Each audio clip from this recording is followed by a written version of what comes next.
bienvenue à cette vidéo comparative sur les accessoires Can-Am hors route. Aujourd'hui, on va parler des portes. Avec moi, il y a Alan Burnett, qui est chef de projet pour les accessoires Can-Am hors route.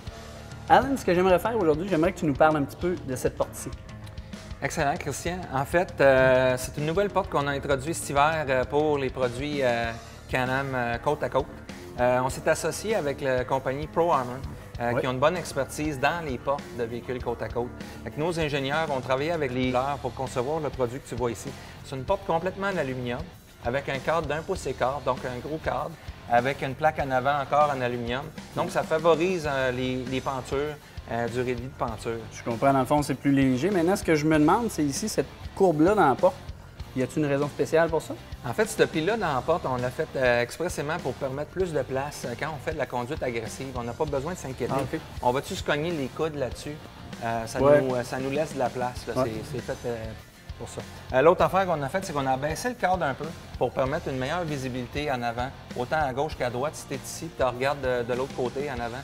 Le fait que le cadre de porte est une petite affaire plus basse. Donc, si moi j'ai regardé parce qu'il y a des obstacles ou quoi que ce soit en avant ou même en arrière, ça va plus facilement. Exact. Bon. Un autre avantage de notre porte par rapport à la compétition, c'est que le filet de sécurité il est prise sur la porte. Donc, quand tu fermes la porte, ton filet de sécurité est là. Tu n'as pas besoin de reconnecter une deuxième opération pour remettre le filet de sécurité. Non, c'est ça. Donc, j'ai juste à boucler ma ceinture et je peux partir. Super. Être sur la poignée de porte, puis tout est fait. OK. Bon. On va sortir d'ici. Donc, ici, tu as vu, la poignée de porte est à l'intérieur, donc elle est protégée en cas de tonneau, en cas d'accident, elle est protégée, il y a pas elle ne viendra pas ouverte. Okay. Elle a passé toutes les normes, tous les règlements sur le ROVA, qui est des normes pour les véhicules qui tombent ou qui tombent en accident ou qui tournent. Donc, il n'y a pas de danger que la porte elle se déclenche ou qu'elle ouvre par l'accident. OK, c'est bien. Okay. Puis, tu as remarqué que la porte elle ouvre par en arrière, c'est une porte de type suicide. L'avantage d'une porte de type suicide, c'est que ça permet une grande ouverture. Donc, faciliter l'entrée, faciliter la sortie, faciliter la fermeture, le filet de sécurité est pogné dessus. On va regarder ce que la compétition a sur le marché de ce temps-là comme pour compétitionner contre nous autres. Donc, ça, c'est une porte en acier. C'est un cadre en métal d'1 pouce avec une plaque en avant. Donc, une porte un petit peu plus pesante, un petit peu plus dure pour les pentures à long terme. Puis là, ici, je remarque que j'ai pas vraiment d'endroit pour boucler mes... Bien, ça arrive avec beaucoup de compagnies de la compétition. C'est que quand ils mettent le porte, ils utilisent l'endroit où on boucle le filet de sécurité. Okay. Donc, ton filet de sécurité, il ne peut plus servir. Eux autres, ce qu'ils demandent dans la feuille d'instruction, c'est d'enlever le filet de sécurité. Ah oui? Ouais. Bien là, j'imagine, point de vue responsabilité si je fais ça. En fait, le filet de sécurité était conçu avec le véhicule. C'est une réglementation. Donc, pas de filet de sécurité. Le véhicule est plus conforme aux normes. Donc, moi, il m'arrive un accident, j'ai une réclamation à faire. C'est toi qui es responsable. OK. Bon. On va les faire. Oui, OK. Ouais. Okay, essaye de fermer la porte maintenant. OK. Oups! Ah, ça ferme pas bien. Ouais. Donc, nous, nos véhicules sortent encore là, selon la réglementation, avec un protège-épaule. C'est une autre fonction que ces compagnies-là nous demandent d'enlever. Il faut enlever le protège-épaule. Là, tu enlèves le protège-épaule, tu enlèves le filet. Oui.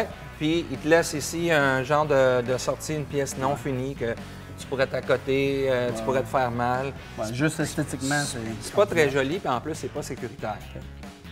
OK? Right. Bon, on va fermer ça. Donc, on voit qu'en dedans, en termes d'espace et tout, c'est un peu similaire, je pense. Oui, honnêtement, j'ai à peu près le même espace. Là. Moi, j'aurais tendance à vouloir sortir le coude avec ça, c'est plus bas. C'est ça qu'il ne faut pas faire. Hein? Quand on roule en véhicule côte à côte, il ne faut pas sortir aucun membre du véhicule. Donc ici, s'il arrive un accident et ton bras sort, c'est sûr que vas-tu se faire arracher, vas-tu se casser un bras. En cas d'accident, il faut vraiment tenir la poignée en dedans et garder tous nos membres à l'intérieur du véhicule. Surtout que j'ai plus le filet bien souvent. Tu n'as plus de filet, tu n'as plus de protège-épaule. C'est bon. Bon, bien, je vais sortir d'ici. Là, il n'y a pas de... Il y a juste une poignée extérieure là-dessus. Sur ce modèle-là, il y a juste une poignée extérieure. Okay. Comme tu peux voir, elle n'est pas placée dans une place vraiment instinctive. Non, elle est placée à l'arrière.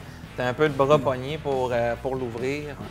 C'est sûr, encore là, ils ont fait ça pour sauver des coups. Ça évitait de passer un câble en avant, de mettre la clenche, la poignée à l'intérieur.